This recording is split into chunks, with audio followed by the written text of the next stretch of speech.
আসসালামু আলাইকুম প্রিয় বার্সা ফ্যান্স, প্রিয় কুলার্স।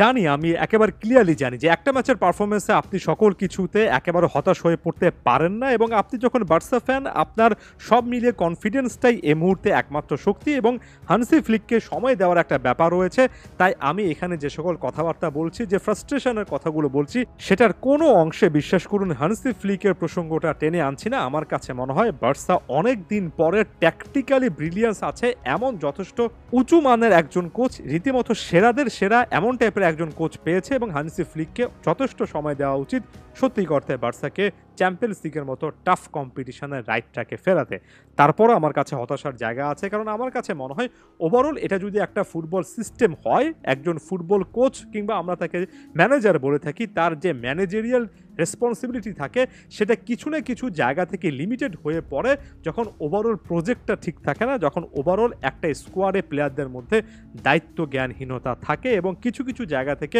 অদ্ভুত কয়েকটা ব্যাপার থাকে। যেমন আজকের এই ভিডিওতে আমি বার্সার ফার্স্ট চয়েস ক্যাপ্টেন্সি অর্থাৎ ক্যাপ্টেনদের দিকে একটু তাকাতে চাই। গত সিজনে Sergio Roberto first choice captain ছিলেন এবং পুরো সিজন জুড়ে আমি এই জিনিসটা বুঝিনি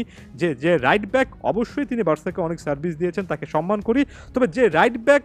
স্টার্টিং লাইনআপে জায়গা পাচ্ছেন না, নিয়মিত খেলছেন না, কিভাবে তিনি ফার্স্ট চয়েস ক্যাপ্টেন হন? এই সিজনটাতে এসে দেখুন মার্ক-আন্দ্রে টের স্টেগেন স্বাভাবিকভাবে তার যে একটা সিনিয়রিটি রয়েছে, ক্লাবটাতে অনেকদিন ধরে টিকে রয়েছেন, সেভাবেই তিনি ক্যাপ্টেন্সি পাবেন, এটা নিয়ে আমার কোনো সন্দেহের জায়গা নেই। তবে এতদিন ধরে যে কানাঘুষাটা চলছিল, এতদিন ধরে আমরা যে সকল ব্যাপারগুলো বলছিলাম এবং কিছু কিছু ক্ষেত্রে টের স্টেগেনকে রীতিমতো সেফ গার্ড করার চেষ্টা করছিলাম, সেটা কিন্তু তাসের ঘরের মতো ভেঙে পড়েছে। মনোকোর বিপক্ষে বার্সার এই হারটাকে আমি একটা ডিজাস্টার এ কারণে বলছি যে বার্সা একই পাথরে বারবার করে হোঁচট খাচ্ছে। আপনি রাস্তায় পথ চলার পথে একটা পাথরে হোঁচট খেলেন, সেটা বড় রকমের সমস্যার জায়গা নয়, কিন্তু সেই একই পাথরে আপনি বারবার হোঁচট খান এবং আপনি অন্ধ নন, তাহলে আসলে এই ব্যাপারটাকে কিভাবে ব্যাখ্যা করা যায়? মার্ক-আন্দ্রে টের স্টেগেন তার এক্সপিরিয়েন্সের কারণে বার্সার ক্যাপ্টেন হয়েছেন, ওকে সকল কিছু মানলাম। তবে কুলার্সদের অর্থাৎ বার্সা ফ্যানদের মনের মধ্যে প্রশ্নটা আছে এবং সেটা শুধুমাত্র বাংলাদেশে সীমাবদ্ধ নয়, সারা বিশ্বের বার্সা ফ্যানদের, লাখো বার্সা ফ্যানের মনের মধ্যে প্রশ্নটা আছে,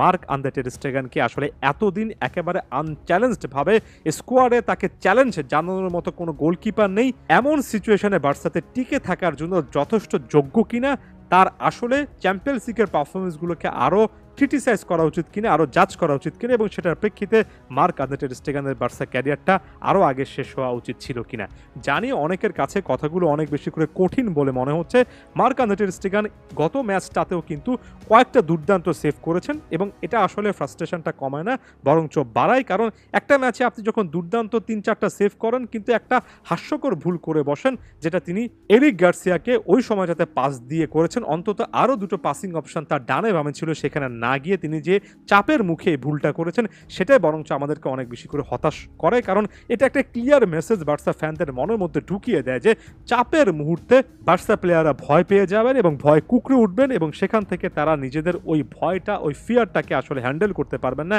একের পর এক শিশুতোষ ভুল করে আসবেন। বার্সা যদি ওপেন প্লে থেকে প্রতিপক্ষের দুর্দান্ত অ্যাটাক থেকে গোল খায়, সেখানে কারো কোনো সমস্যার জায়গা নয়। তবে আমরা চ্যাম্পিয়ন্স লিগে ম্যাচের পর ম্যাচ দেখেছি এমন টাইপের ভুল, এক মার্ক-আন্দ্রে টের স্টেগেনকে কতবার দেখলাম ভুলগুলোর পরে, প্রথম গোলটার পরে যেভাবে ঠায় বাঁদিকে তাকিয়ে থেকেছেন, তেমন তাকিয়ে থাকতে, এভাবে তাকিয়ে থাকা, ড্রাইভ দিয়ে অন্তত চেষ্টা না করা, অসহায় আত্মসমর্পণ, এই জিনিসগুলো দেখতে দেখতে ওই প্রশ্নটা বারবার করে আসে যে মার্ক-আন্দ্রে টের স্টেগেন সত্যি অর্থে বার্সাকে যে সার্ভিসটা দিয়েছেন সেটা লা লিগার কনটেক্সটে যথেষ্ট ভালো বলা যায়, কিন্তু চ্যাম্পিয়ন্স লিগের ওভারঅল তার যে ক্যারিয়ার, সেই ক্যারিয়ার অনুযায়ী তিনি আসলে নিজেকে কোন জায়গায় রেখেছেন আর সত্যি অর্থে বার্সাতে এতদিন নিজেকে ধরে রাখার মতো কোনো জায়গায় তিনি ছিলেন কিনা, আরও আগে বার্সা গোলকিপিং পজিশন নিয়ে ভিন্নধর্মী কোনো একটা চিন্তা করতে পারতো কিনা, অনেকগুলো প্রশ্ন রেখে গেলাম, আপনাদের মুখেই কিন্তু জবাবটা শুনতে চাই। ধন্যবাদ সবাইকে।